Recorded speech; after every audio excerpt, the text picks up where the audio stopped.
Bienvenidos, queridos televidentes. La vida es una experiencia maravillosa.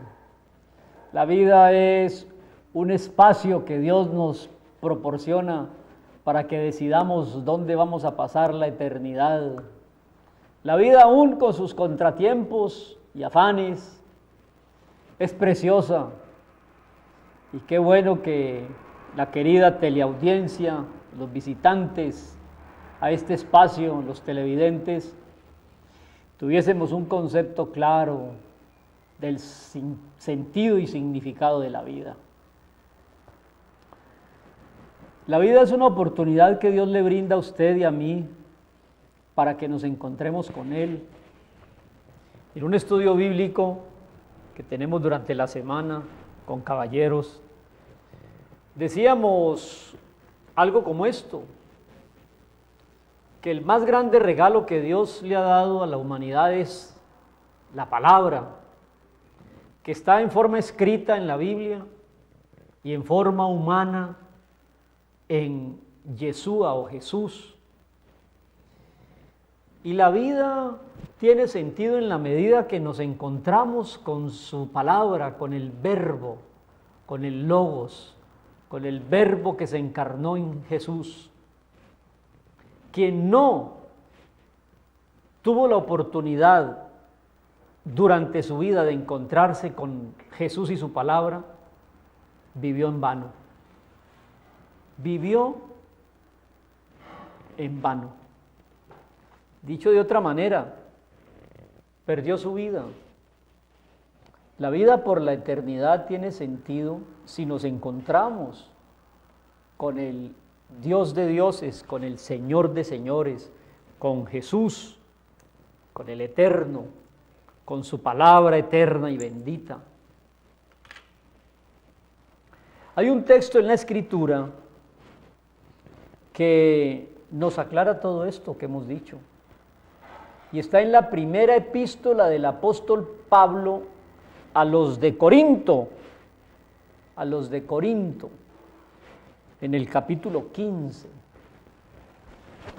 Y ese capítulo 15, yo le invito a buscar en su Biblia, y si no tiene un ejemplar de la Biblia, nunca me cansaré de insistirle, amable oyente, televidente, que se consiga un ejemplar de la Biblia, la palabra de Dios. Y ese capítulo 15 de Primera de Corintios tiene un solo tema en sus 58 versos y es la resurrección. Tendría que decirle como título de este mensaje que sin resurrección no hay fe.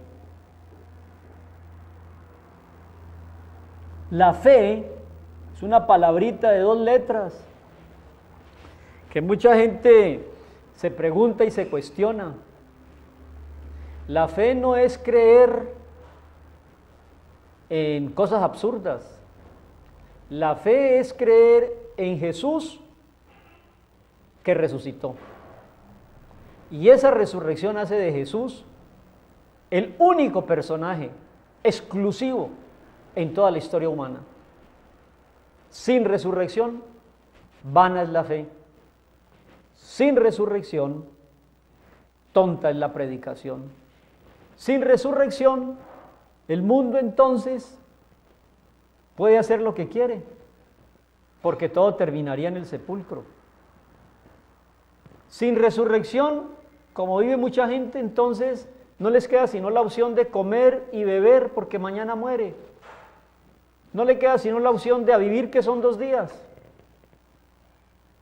Si no hay resurrección, apague y vámonos. Yo no estaría aquí en este programa, la verdad.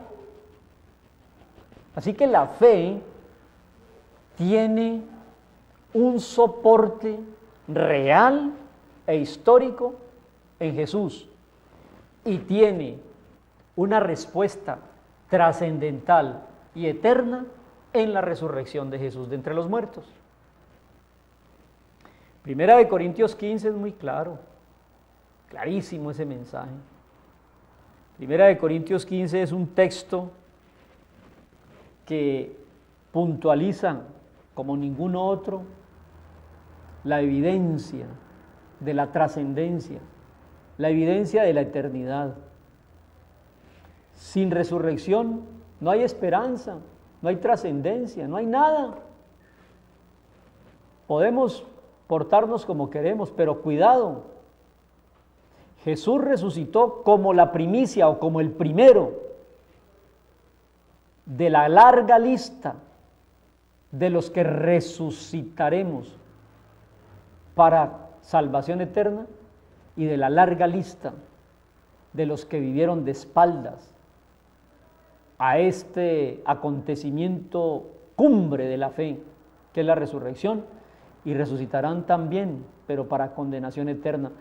Lo que se quiere con este mensaje es evitarle a usted una condenación. Jesús quiere salvar.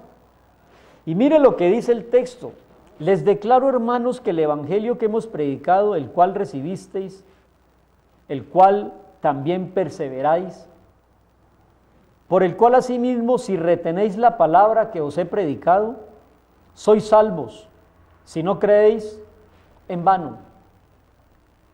Si uno retiene la predicación y cree en el Jesús muerto y resucitado, no es creer en vano. Verso 3, porque primeramente, hemos enseñado que Cristo murió por nuestros pecados conforme a las Escrituras, que fue sepultado y que resucitó al tercer día conforme a lo que estaba escrito. Primeramente hay que entender eso, que Cristo Jesús murió por culpa de nuestros pecados, fue sepultado y resucitó como lo dice toda la Escritura. Si no hay resurrección, entonces toda la Escritura falló.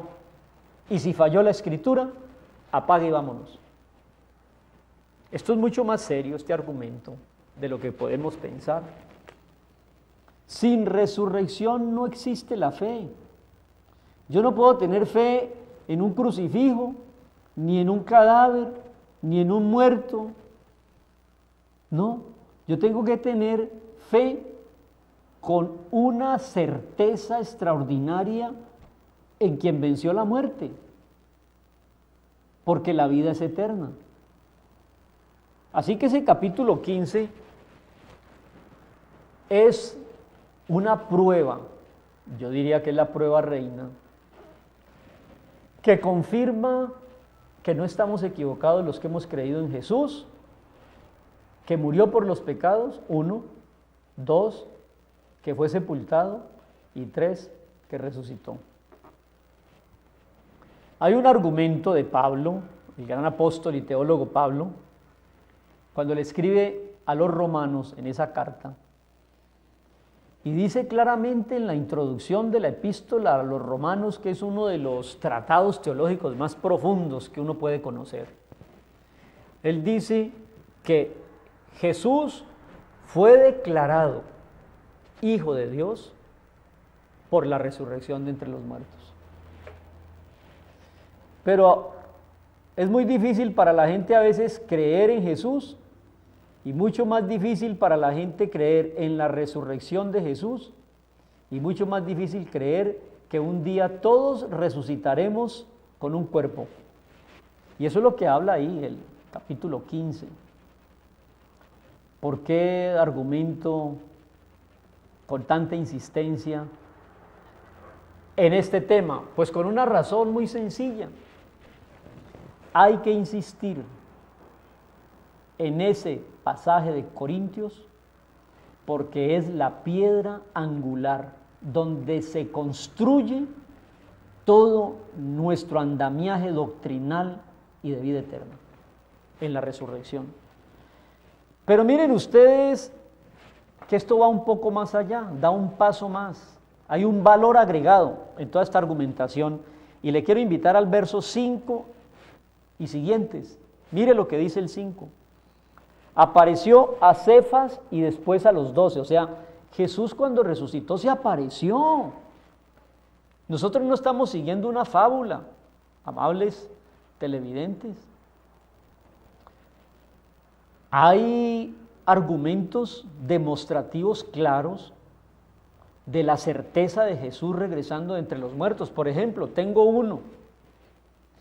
¿Por qué el cobarde Cefas, Pedro, el cobarde que lo negó ante una mujer cuando lo estaban juzgando, después muere como mártir, defendiendo y predicando que Jesús volvió de entre los muertos?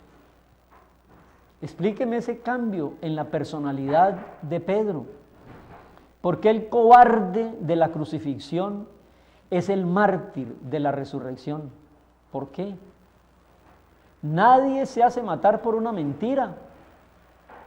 Eso fue una gran verdad, y eso dice el verso 5. Apareció a Cefas, que es Pedro, después a los 12, después apareció a más de 500 hermanos a la vez. Nosotros no estamos creyendo fábulas. Cuando Pablo el apóstol escribe a los de Corinto, en esta epístola, la primera, en el capítulo 15, hizo, óigame bien, un periodismo de investigación y encontró, dice el verso 6, más de 500 hermanos los cuales habían visto a Jesús resucitado, de los cuales muchos viven aún y otros ya duermen. Pablo hizo una encuesta con un buen universo. Más de 500 testimonios de personas que vieron a Jesús resucitado. Eso es suficiente argumento, amables televidentes, para creer y confiar en este acontecimiento, pero que tiene toda la demostración y el peso de la evidencia y de la certeza. Verso 7, después se apareció a Jacob y después a todos los apóstoles, y al último de todos que se le apareció fue a mí, dice Pablo. Amable televidente, yo quisiera dejarle conceptos muy claros en su cabeza y en su corazón en este programa de reflexión de signos vitales. Y hoy quiero dejar uno de esos claros conceptos. Primeramente, el Evangelio tiene toda la contundencia y el poder porque Jesús murió por los pecados, fue sepultado y volvió de entre los muertos. A veces la gente presenta discusiones entre Mahoma, Buda, Lao Tse, Confucio y Jesús. Y yo tengo un argumento para mostrar la singularidad de Jesús, la superioridad de Jesús, la exclusividad. ¿Sabe cuál es? Que todos sin excepción que han vivido y han muerto, sus cuerpos están en sus tumbas. El único que dejó la tumba vacía porque regresó venciendo la muerte fue Jesús. Y ese es el gran argumento. Sin resurrección no hay fe. Cuando yo me pongo aquí al frente de las cámaras, yo tengo convicciones y certezas profundas, y esa es la primera. Jesús venció la muerte. Digan lo que digan, vale la pena seguir a un ganador. ¿Para qué sigues religiones con líderes muertos cuyos restos están aquí entre nosotros? ¿Para qué las devociones de tantos santos muertos?